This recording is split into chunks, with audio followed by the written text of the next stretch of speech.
Is the crown worth it if it comes at the cost of your voice? Tonight, in an imagined yet deeply resonant interview, we hear from a woman who once stood at the very center of the world's gaze and felt invisible. Princess Diana, decades after her passing, returns not to relive the past, but to reflect on how little has changed, especially for women who dare to speak out within the walls of royalty. I was once called the most photographed woman in the world. There wasn't a day I stepped outside without a lens aimed at my smile or my tears. But even with all those photos, all that attention, no one really saw me. Not as I was. What people saw was a carefully crafted version, polished, managed, pleasant, tragic maybe, but never difficult, never angry, never complicated.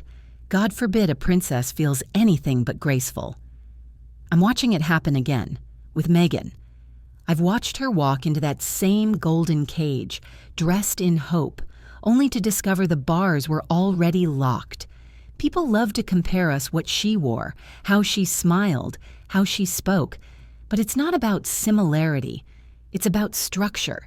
It's about a system that still hasn't figured out what to do with a woman who won't shrink herself for a title. I remember the silence more than the noise. I remember what it felt like to be crying in a palace hallway and hearing my own footsteps louder than my heartbeat. And I remember knowing deep down that the silence from the firm was never neutral. It was permission. Permission for the press to do their worst. Permission for the public to doubt your pain. Meghan didn't fail to fit in. She refused to disappear. There's a difference. You cannot survive inside that institution without giving up pieces of yourself. They might not ask for them directly, but they take them bit by bit. The moment you marry in, you start editing yourself. How you speak, how you laugh, even how you hold your husband's hand in public. Everything becomes performance.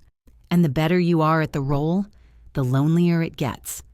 They say it's all about duty, but duty without humanity becomes cruelty. And when duty demands that you suffer silently, who exactly is being served? I look at Harry and I feel something in my chest I can't quite name. It's pride. It's relief. It's a kind of peace I never found while I was alive. He chose love. He chose protection. He chose freedom.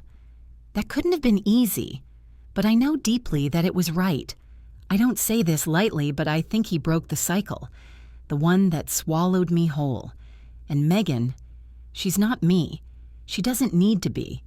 She's herself, and that's the most threatening thing of all. She walked into the royal family not to play a part, but to be a partner, to stand as an equal. And for that, she was met with suspicion, not celebration.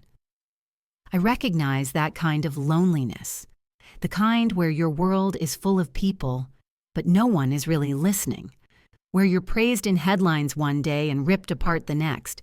They say it comes with the territory, but who built that territory and who gets hurt defending it? As for the press, I'll be honest, they didn't kill me.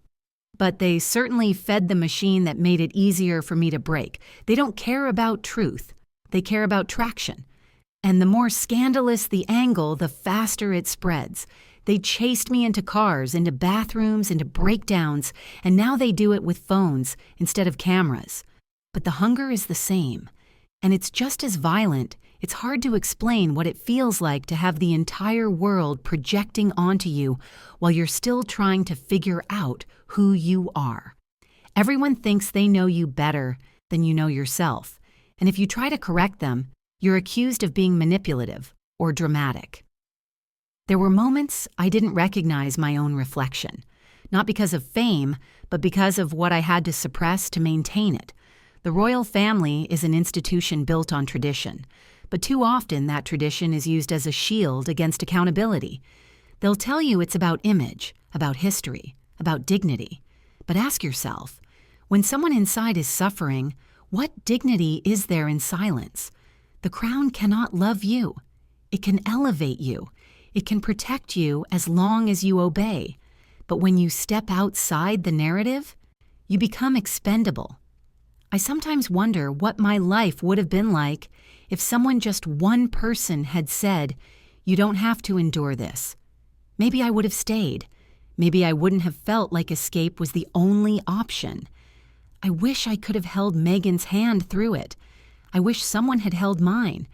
But if anything good has come from the pain we've both endured, it's that maybe, just maybe, someone listening to this will feel less alone, less crazy for saying, this isn't okay. Because sometimes breaking the rules is the most human thing you can do. They called me the people's princess. But I wasn't trying to be anything other than myself. That's what made people connect with me. Not the tiaras, not the charity galas, just the truth. Uncomfortable, complicated, deeply human truth. You can wear a crown and still feel trapped. You can live in a palace and still be starving for connection, for honesty, for freedom. So if breaking tradition makes you a traitor, then what do you call it when tradition breaks you? We need your support to keep telling stories like this. If this video spoke to you, please subscribe, give it a like, and share it with someone who might feel the same. Every bit of support helps us grow and reach more people, and we're truly grateful to have you here. See you in the next one.